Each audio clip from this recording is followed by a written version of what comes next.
కళ్యాణ్ గారు ఎందుకు ఇట్లా డిప్యూటీ సీఎం ఆఫ్ ఆంధ్రప్రదేశ్గా ఉండి మరి ఆయన నియోజకవర్గం రిలేటెడ్గా ఉన్న ఏరియాలో ఎందుకు ఆయన ఎంత జరుగుతున్నా ఎందుకు రెస్పాండ్ అవ్వట్లేదు? ఆయన ఈ కాలంలో ఏంటమ్మా ఈ కులాలు ఇంత ఇదిగా దారుణంగా? ఇంతకుముందు ఒకసారి నేను ఇదే టాపిక్ వస్తే మీరు నాతో వాదించారు. ఈ రోజుల్లో ఎక్కడమ్మా, ఈ రోజుల్లోనే కాదండి, నియర్ ఫ్యూచర్లో కూడా, రాబోయే రోజుల్లో కూడా ఇది కొనసాగుతుంది. ఎందుకు కొనసాగుతుంది అంటే రాజ్యాంగబద్ధమైన పరిపాలన మన భారతదేశంలో జరగట్లేదు కాబట్టి. ఒకప్పుడు గాంధీ గారు హరిజనోద్ధరణ ఉద్యమానికి శ్రీకారం చుట్టి అంటరానితనము మహాపాపము, అంటరానితనం ఉండటానికి వీల్లేదు, అస్పృశ్యతకి వ్యతిరేకంగా పోరాటం చేస్తే, అలాగే ఇదే పోరాటాన్ని అంబేద్కర్ గారు కూడా చేశారు.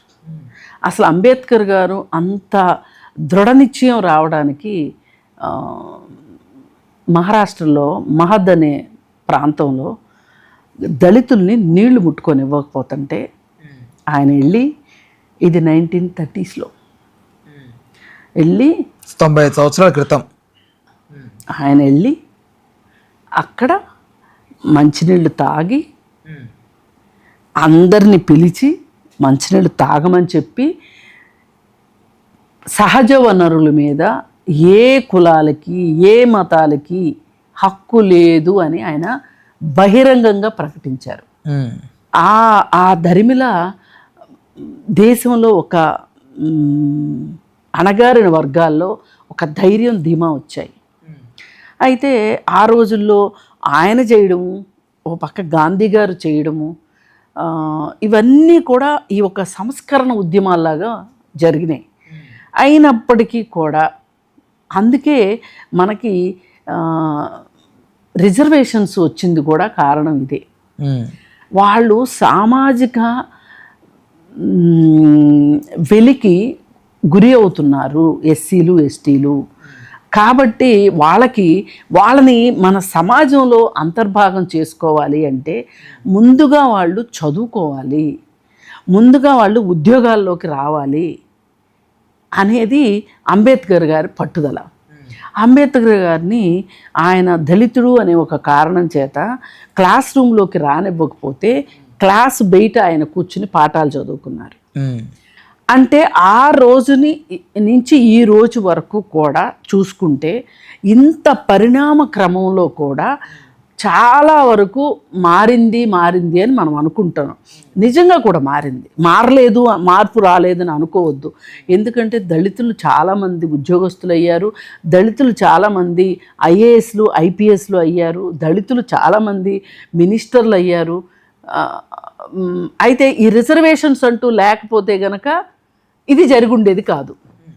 అందుకే ఎవరైనా రిజర్వేషన్స్ని వ్యతిరేకిస్తే నాకేమనిపిస్తుందంటే, మీరు ఆ కులంలో పుడితే ఆ బాధ ఏంటో మీకు తెలుస్తుంది. ఒకసారి మా రిలేటివ్స్ వాళ్ళు యుఎస్ నుంచి తిరిగి వస్తే మరి అక్కడ తెల్లవాళ్ళు మన మీద బాగా అజమాయిషీ చేస్తారంట కదా, నిజమేనా అని నేను అడిగితే, అమెరికా వెళ్తే కానీ మాకు అన్టచబిలిటీ గురించి అర్థం కాలేదు, భారతదేశంలో ఉన్నంతసేపు మాకు అర్థం కాలేదు, అక్కడికి వెళ్ళి అక్కడ మనం సెకండ్ సిటిజన్స్గా మనం ఉండేసరికి ఆ పెయిన్ ఏంటో తెలిసింది. ఆ తర్వాత నాకు అనిపించింది, భారతదేశంలో మనం తెలుసో తెలియకో ఎంత పొరపాటు చేసాము, ఎంత వెనకబడి ఉన్నాము, అసలు ఎలా చేయగలిగాము. ఒక మనిషి ఇంకొక మనిషిని నువ్వు మాకు సంబంధించిన వాడివి కాదు, నువ్వు ఇంకొక జాతి వాడివి అని అనడం ఎలా సాధ్యపడింది అని ఆవిడ అన్నారు. అంటే ఇప్పుడు coming to the present situation, ఇన్ని సంవత్సరాలు గడిచిన తర్వాత అంటే మీకు కానీ వినేవాళ్ళకి కానీ అర్థం కావటం కోసం నేను ఈ ఎగ్జాంపుల్స్ అన్నీ చెప్పాను. ఇప్పుడు ఈ పరిస్థితి అక్కడక్కడ జరుగుతూనే ఉంది. ఒక దళితుడు మామిడి తోటలోకి ప్రవేశించి మామిడికాయలు కోసుకున్నాడని కొడితే చనిపోయాడు. అలాగే ఈ రోజుకి దళిత రిజర్వేషన్స్ ఉన్నప్పుడు దళిత సర్పంచులు ఎన్నికైతే ఆ దళిత సర్పంచులు కుర్చీల్లో కూర్చోరు కొన్ని ఊర్లలో. ఆ ఊరి పెద్దలు ఎవరైతే అగ్రకులం వాళ్ళు ఉంటారో వాళ్ళు కూర్చుంటారు, వీళ్ళు చేతులు కట్టుకుని ఉంచుంటారు పక్కన. ఇక్కడ అంటే రాజేంద్ర ప్రసాద్ ఒక సినిమా ఉంటుంది, ఒక దళితుడు సర్పంచ్ అయితే చంపేస్తారు వాళ్ళ మాట వినలేదని రాజేంద్ర ప్రసాద్ని. ఆ సినిమా 100% వాస్తవం. ఇలా చాలా చోట్ల జరిగినాయి. ఎక్కడో దాకా ఎందుకు, ఇదే మణికొండలో ఒక దళిత సర్పంచ్ని హత్య చేశారు. హత్య చేసి ఇప్పుడు మనం చిత్రపురి కాలనీ అనుకునే కొండల్లో పడేశారు. అంటే ఇది జరిగి ఒక 30-35 ఏళ్ళు జరిగి ఉంటుంది. మీరు బిజినెస్ చేస్తున్న ఆ టైంలో అప్పటికి జరిగింది, అది అప్పటికి జరిగిపోయింది. అంటే మనము మన అహంకారాన్ని తగ్గించుకోవటానికి, మనం ఒకరికంటే ఎక్కువ అని చెప్పుకోవటానికి మనం చాలా ఉత్సాహపడిపోతాం. అంటే ఇంకొకటి ఏంటంటేనమ్మా, ఎప్పటి నుంచో దీన్ని కవర్ చేసుకునే కొంతమంది ఎందుకండి అందరినీ సమానంగా చూడొచ్చు కదా, ప్రజలందరూ ఒకటే అంటుంటారు. బట్ వాళ్ళు ఏమంటారంటే డిఫెండ్, ఎవరిని ఎంతలో ఉంచాలి అంతలో ఉంచాలి, లేకపోతే నెత్తినెక్కి కూర్చుంటారు. అసలు నువ్వెవడివిరా, అలాంటి మాటలు మాట్లాడుతుంటారు. నువ్వెవడివి ఎవరిని ఎక్కడ ఉంచాలో, నువ్వెవడివి అంటున్నా నేను. అదే నీకేమి హక్కు ఉంది? ఒకానొక సందర్భంలో ఈ సనాతన ధర్మం ఈ వ్యవహారంలో బ్రాహ్మలు, వైశ్యులు, రాజులు ఈ ముగ్గురే పైన ఉన్నవాళ్ళు. ఇప్పుడు మాట్లాడుకునే సోకాళ్ళు రెడ్డి, కమ్మ, ఈ బ్యాచ్ కూడా ఆ రోజు ఎస్సీ ఎస్టీలతో సమానమే. ఈ ముగ్గురు ఈ అందరి మీద పెత్తనం చేసేవాళ్ళు. కాలక్రమేణా వీళ్ళు పై వాళ్ళల్లోకి చేరిపోయారనమాట. ఎప్పుడు కూడా మన కింద ఒకళ్ళు తొక్కబడిన వాళ్ళు ఉంటేనే మనం పైకి ఎక్కగలుగుతాము అనే ఒక ఫిలాసఫీలో ఎవరినో తొక్కుకుంటూ తోసుకుంటూ పైకి పైకి ఎగబాకారు వాళ్ళు మాట్లాడుకునే ఈ రెడ్డిలు, కమ్మలు వీళ్ళు. అయితే మైట్ ఈజ్ రైట్ అనే ఒక సిద్ధాంతంలో వీళ్ళంతా పైకి వచ్చి చేరారు, అది వేరే విషయం. అయితే మన రాజ్యాంగం రచించేపాటికి మట్టుకు ఎస్సీ ఎస్టీలు అణగారిన వర్గాలుగా గుర్తించబడ్డారు. అంటే అప్పటికి వీళ్ళందరూ పైకి వచ్చేసారు, ఈ రెడ్డిలు, కమ్మలు వీళ్ళందరూ పైకి వచ్చేసారు. అందుకే ఆ ఎస్సీ ఎస్టీల గురించి వాళ్ళు ఒక జాగ్రత్త తీసుకుని రిజర్వేషన్స్ అనేది తీసుకురావటం జరిగింది. అయితే ఇప్పుడు ఈ రిజర్వేషన్స్ ఫలాల్ని కూడా పూర్తిగా అందరికీ అందుబాటులోకి రాలేదు ఈ దేశంలో. అయితే నేను మాట్లాడేది రాజ్యాంగంలో ఉన్న రూల్ బుక్ గురించి మాట్లాడుతున్నా. కానీ ప్రజల మనసులు ఉన్నాయి చూసారా, ఈ రిజర్వేషన్స్ని తప్పనిసరిగా మొక్కుబడిగా ఒప్పుకుని ఏదో వాళ్ళకి చేస్తున్నట్లు, ఏదో కాకులకి ఎంగిలి మెతుకులు విసిరినట్లు విసరాలి అనే ఉద్దేశంతో తప్పనిసరి అయ్యి వీళ్ళు వాళ్ళని సహిస్తున్నారు. ఇప్పటికీ వీళ్ళ మనసుల్లో ఏముంది అంటే ఎక్కడ వాళ్ళని అక్కడ ఉంచాలి అనేది ఉద్దేశం అదే.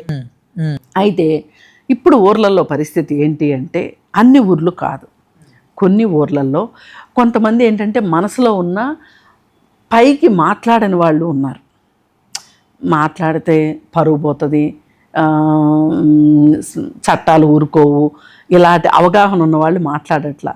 కానీ ఈ రోజుకి కులాల గురించి చాలా బహిరంగంగా పల్లెటూర్లలో మాట్లాడుకుంటారు. అంటేనమ్మా ఇంకొకటి ఏంటంటే, ఇక్కడ ఈ కుల విభజన జరగడానికి గల కారణం ఏంటి, వాళ్ళ ప్రవర్తన తాలూకు, వాళ్ళ నడవడిక, వాళ్ళ నాగరికని బేస్ చేసుకొని వర్గాలుగా విభజించారు కాబట్టే మేము ఇలా ఆ వర్గీకరణని మేము కొంచెం యాక్సెప్ట్ చేసుకుంటే ఇలా వెళ్తున్నామని కొంతమంది మాట్లాడతారమ్మా.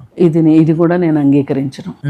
ఇప్పుడు కులాలని, వృత్తులను బట్టి కులాలు వచ్చాయి మన దేశం. ఒక బ్రాహ్మణ సామాజిక వర్గమే సెట్ చేసింది ఇదంతా కూడా అనేది ఒక నానుడి ఉంది దీని నుంచి.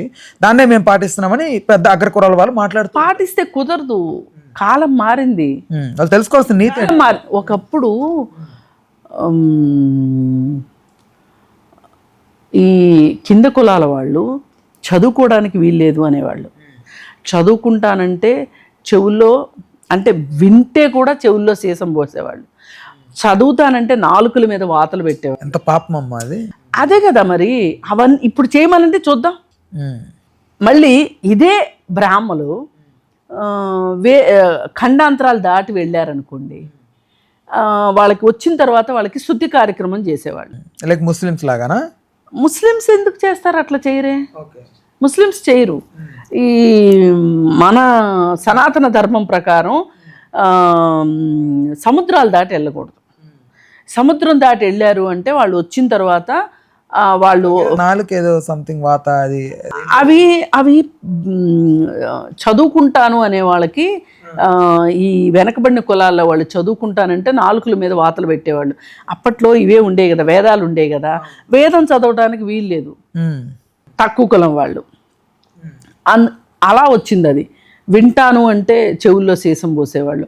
ఆడవాళ్ళు అసలు చదువుకోవటానికి పనికిరాననేవాళ్ళు. ఇప్పుడు వీళ్ళ దృష్టిలో ఏంటంటే ఆడవాళ్ళు, ఎస్సీలు, ఎస్టీలు వీళ్ళందరూ ఒకటే. నాని సినిమాలో ఏదో చూశాను, అతను బ్రాహ్మణుడు అయితే విదేశాలకు వెళ్తుంటే వాళ్ళ బామ్మ మీద ఆచారం చేస్తుంది, సముద్రాలు దాటి వెళ్తుంటే. ఏంటమ్మా అది? ఏంటి? ఇదే చెప్తున్నా, వచ్చిన తర్వాత వాళ్ళకి సంప్రోక్షణ చేస్తారనమాట. మరి ఇవాళ ఎక్కే ఫ్లైట్ దిగే ఫ్లైట్లలో లెక్కేస్తే ఎంతమంది బ్రాహ్మలు ఉన్నారండి? నిజంగా చేయకూడదు కదా నౌక. వీళ్ళు సముద్రం దాటి వెళ్ళకూడదుగా. మీలో వచ్చే మార్పులను అయితే మీరు అంగీకరిస్తారు బాగానే, కానీ వాళ్ళల్లో అంగీకరించనంటే ఎలా కుదురుతుంది? ఇప్పుడు మీకు ఇంకొక ఎగ్జాంపుల్ చెప్తా. డొక్కా సీతమ్మ గారని ఉండి ఆవిడ, అవును అవును, ఆవిడకి గన్నవరం, ఆవిడ గన్నవరం కాదండి, అన్నదానాలు చేసేది ధవళేశ్వరం దగ్గర. గంగపర్రో ఏదో ఉంది ఒక ఊరు, కాకరపర్రో ఏదో ఉంది ఒక ఊరు, ఆ ఊరు అనమాట ఆవిడది. ఆవిడ ఆ ఊరు వచ్చిన ప్రతి వాళ్ళకి అన్నం వండి పెట్టేది. అయితే ఆవిడికి ఈవిడ సేవల్ని గుర్తించి ఇక్కడ కలెక్టర్ గారు లండన్ రాణి గారికి చెప్తే, ఎవరు ఆవిడ, అంత గొప్ప ఆవిడని లండన్ పిలిపించండి, ఆవిడకి అవార్డు ఇద్దాము అని చెప్పి అంతా రెడీ చేస్తే, ఈవిడ లేదు లేదు నేను ఖండాంతరాలు సముద్రాలు దాటి నేను రాను, వస్తే నా కులం నన్ను వెలివేస్తుంది అంటే అప్పుడు ఆవిడ ఫోటోకి సన్మానం చేశారు లండన్లో. అయితే ఇప్పుడు ఇదంతా చరిత్ర. ఈ చరిత్ర ఇప్పుడు కూడా మనగలుగుతుంది అంటే ఎవరి పాపం ఇది? సోకాళ్ళు పాలకుల పాపమే. ఇప్పుడు బీజేపీ వచ్చిన తర్వాత ఇంకొంచెం కాళ్ళు ఎక్కువైపోయినాయి. ఇప్పుడు పవన్ కళ్యాణ్ గారు నేను తీసుకుంటే ఆయన చెగువేరా శిష్యుడిని అని చెప్తాడు. అసలు చెగువేరా ఏ కులం అండి? చెగువేరా కులం ఉందా? మతంగా తీసుకుంటే ఆయన క్రిస్టియానిటీలో పుట్టాడు, కానీ క్రిస్టియానిటీని ఆచరించాడు అని అయితే నేను అనుకోను. అసలు అంత మతాన్నే ఆచరించేవాడైతే గనక అంత స్థాయి ఉద్యమం చేయగలిగేవాడు కాదు. మరి నువ్వు ఆయన్ని నీకు ఆదర్శమని ఆ రోజు చెప్పుకుని ఆయన విధానాలని అనుసరించలేకపోయిగా అనుకరించాలని చూసావు, అందుకే బొక్కబారులో పడ్డావు. అయిపోయిన తర్వాత ఇప్పుడు ఒకప్పుడు నేను బాప్టిజం తీసుకున్నాను అని చెప్పావు, మళ్ళీ ఆ తర్వాత ఇంకా అదైపోయింది. నేను ఇక మొన్న ఫైనల్ డెసిషన్ ఏమి ఇచ్చారు అంటే నేను సనాతని అని ఆయన స్టేట్మెంట్ ఇచ్చారు. అందుకే వాళ్ళ ఊర్లో ఆయన నియోజకవర్గంలో అది జరుగుతూ ఉంటే ఆయన సీత కన్ను వేసింది అందుకు. ఆయన అసలు పట్టినట్టు ఊరుకున్నది అందుకు. ఈ రోజుల్లో వెలివేయడాలు, నీళ్ళు ఇవ్వనంటాలు. అది వాళ్ళు ఒక టిఫిన్ సెంటర్కి వెళ్తే అక్కడ వీడియో సీక్రెట్గా తీసాడు అతను దళితుడు. టిఫిన్ ఉందా అంటే లేదంటాడు. ఎవరికి లేదు? మాకు లేదా, మాకు ఇవ్వద్దన్నారా అంటే అవును అంటున్నాడు.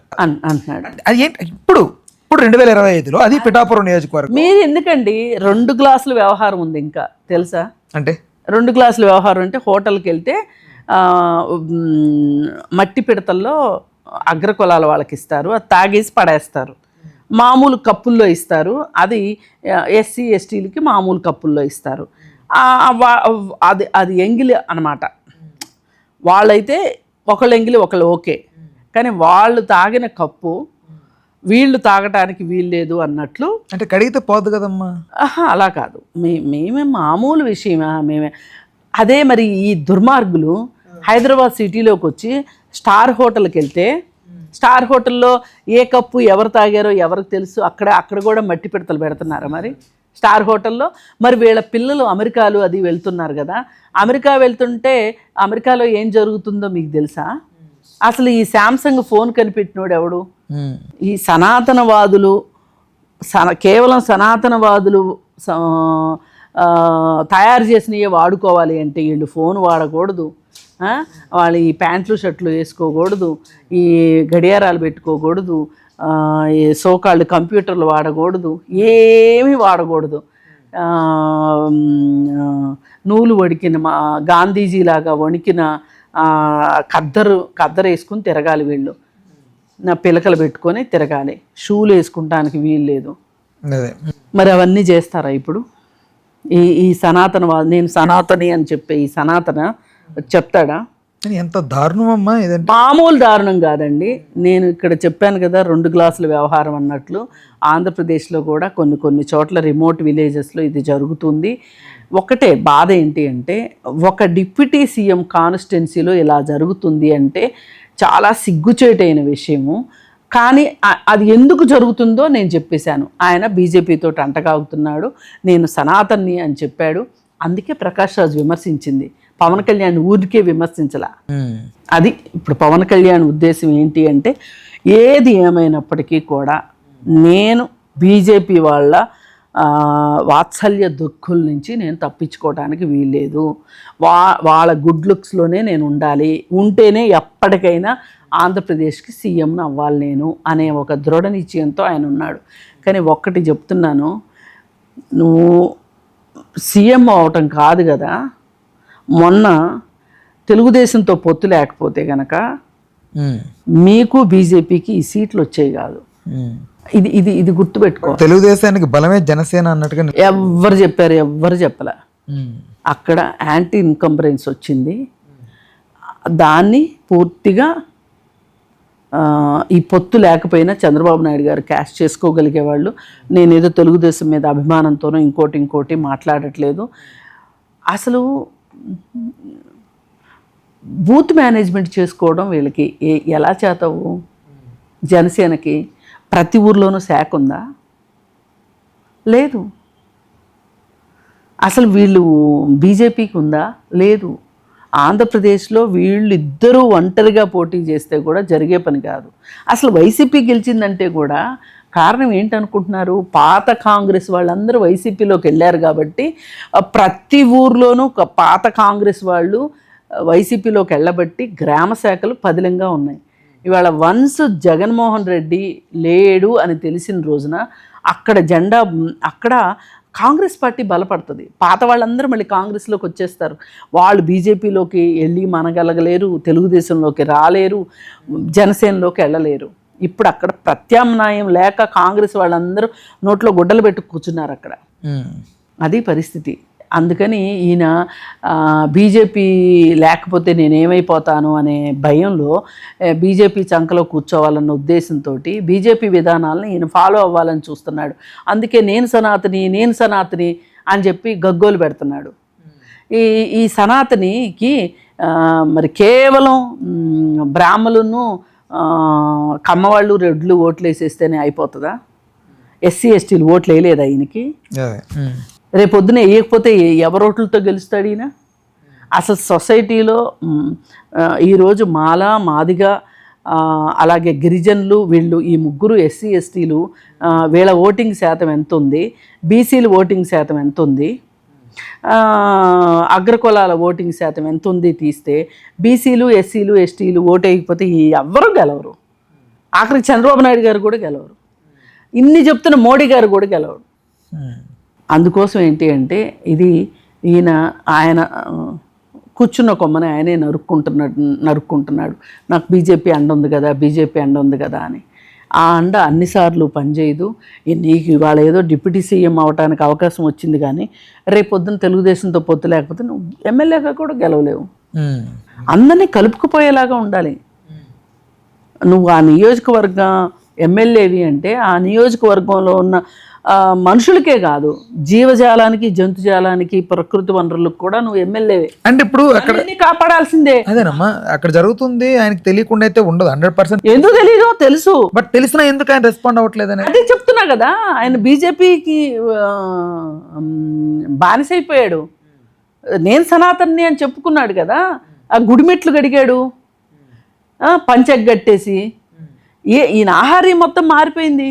ఎందుకు చేస్తున్నాడు? ఎవరి కళ్ళల్లో ఆనందం చూడడానికి చేస్తున్నాడు ఇవన్నీ. అసలు ఆయన రోడ్ మ్యాప్ ఆయనకు బాగా క్లియర్గా ఉందండి. ఒకప్పుడు చెప్పాడుగా, నాకు ఇంకా రోడ్ మ్యాప్ రాలేదు హైకమాండ్ నుంచి అని. ఇప్పుడు రోడ్ మ్యాప్ కరెక్ట్గా వచ్చింది. ఆ రోడ్ మ్యాప్ ఏంటంటే సనాతనం. అందుకని దాని నుంచి ఆయన డీవియేట్ అవ్వాలనుకోవట్లే. దీని ఓవరాల్గా సొల్యూషన్ ఎట్లా అమ్మా? సొల్యూషన్ ఏం లేదండి. ఆయన భ్రమంలో ఆయన ఉండేవ్వండి. రేపు పదవి పోతే కానీ తెలియదు ఆ ఎస్సీ ఎస్టీలు అంటే ఏంటో, అలా ఇదేంటో తెలిసి వస్తుంది. అంటే ఇప్పుడు పిఠాపురంకి కొండంత అండగా ఉంటాననుకుంటున్నా ఎవరైతే ఈ వర్మ గారు ఉన్నారో, బట్ ఆయన కూడా ఎందుకు దీన్ని వదిలేశాడు అంటే ఇప్పుడు రాయి రాచుకుంటుంటే వచ్చే నిప్పు ఆనందం కోసమా ఎట్లా? చేయనివ్వండి. ఎన్ని తప్పులు చేస్తారో చూస్తూ ఉన్నాడు ఆయన. ఆయన్ని వాడుకుని టిష్యూ పేపర్ కంటే హీనంగా చేసి పెట్టారు. అసలు వర్మ గారికి ఉన్న రాజకీయ పోరాట పటిమ కానీ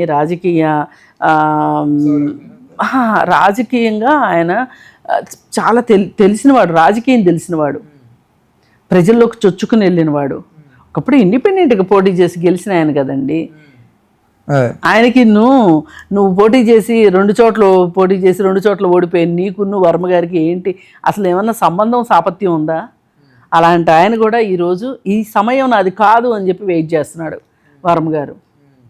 ఆయనకి ఒక రకంగా చంద్రబాబు నాయుడు గారు కూడా అన్యాయం చేశారని చెప్పొచ్చు వర్మ గారికి. వర్మ గారు లాంటి నాయకుడిని వదులుకోకూడదు. ఆ పిఠాపురం ప్రజల దురదృష్టం వర్మ గారు లాంటి ఆయన వాళ్ళకి నాయకుడిగా అంటే వాళ్ళ ప్రజాప్రతినిధిగా లేకపోవటం. అదే ఆయన కానీ ఎమ్మెల్యే అయ్యి ఉంటే కనుక ఇలాంటిదైతే జరిగేది కాదు. జరిగినా ఆయన చూస్తూ ఊరుకునేవాడు కాదు. జరగకుండా ఉండవు, కానీ జరగకుండా ఉండాలని కోరుకుందాము. జరిగినప్పుడు యాక్షన్ తీసుకోవాల్సిందే ఖచ్చితంగా. ఎందుకు యాక్షన్ తీసుకోలేదు నువ్వు ఈ రోజుకి అసలు అంత చేస్తున్న రాజకార్యాలు ఏంటి? నీ కొడుకు బాగాలేదంటే టక్క టక్క టక్క టక్క వెళ్ళి సింగపూర్ వెళ్ళి కొడుకుని తీసుకొచ్చుకున్నావు కదా. ఏం దళితులు అలా అనిపించట్లేదా నీకు? దళితులు ఏం పాపం చేశారు? వాళ్ళు వెలివేస్తారా?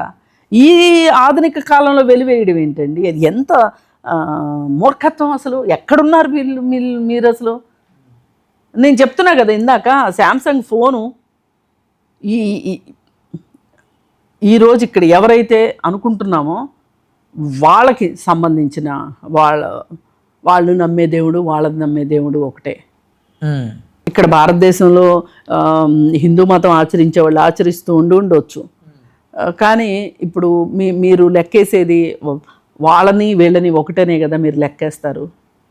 ఇందాక మీరు అన్నారు వాళ్ళ తెలివితేటలను బట్టి, వాళ్ళ ఆ నడవడికని బట్టి. అంటే అప్పటి నుంచి ఎప్పటి నుంచో కొంతమంది చెప్పుకుంటూ వచ్చారు. నేను అండి ఇప్పుడు మీరు ఒక